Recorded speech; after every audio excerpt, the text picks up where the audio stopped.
হাজারো মানুষের ঢল নেমেছে বাংলাদেশ জামায়াতে ইসলামের এই গণসমাবেশে। বিকাল ৩টা থেকে শহরের ঐতিহাসিক অম্বিকা ময়দানে হাজারো মানুষ কিন্তু উপস্থিত হয়েছে এই সমাবেশে। জেলার বিভিন্ন প্রান্ত থেকে নেতাকর্মীরা এসেছেন এই জনসমাবেশে কিন্তু অংশ নিতে। স্লোগানে মুখরিত এই ঐতিহাসিক অম্বিকা ময়দান।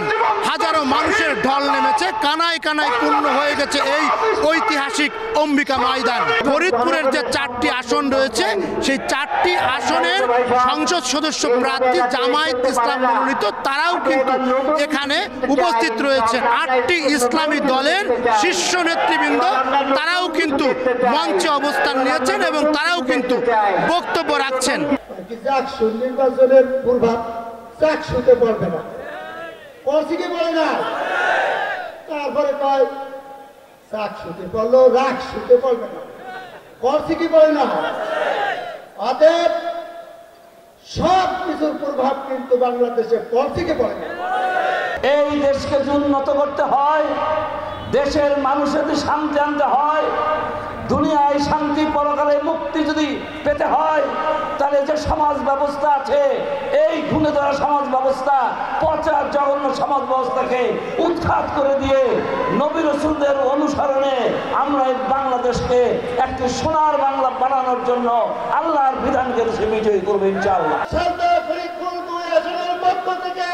সকলকে মুবারকবাদ জানাই যে ফরিদপুর 4টি আসন রয়েছে, 1, 2, 3, 4 4টি আসনে আগামী নির্বাচনে দাঁড়িপাল্লা মার্কায় ভোট দিয়ে এই 4টি আসনকে জাতীয় সংসদে পাঠানোর জন্য আপনাদেরকে আহ্বান রেখে আমার বক্তব্য শেষ করছি। জনগণের জন্য ফাঁসির কাষ্টে ঝুলতে রাজি হয় তারাই সত্যিকার দেশপ্রেমিক, তারাই দেশের জনগণের বন্ধু এবং তাদের দ্বারাই দেশের জনগণের উপকার হতে পারে। প্রথমেই আমরা দুর্নীতিমুক্ত সমাজ কায়েম করব, দুর্নীতিমুক্ত রাষ্ট্র কায়েম করব। বাংলাদেশের সবচেয়ে বড় সমস্যা, আমাদের দেশের বড় সমস্যা দুর্নীতি।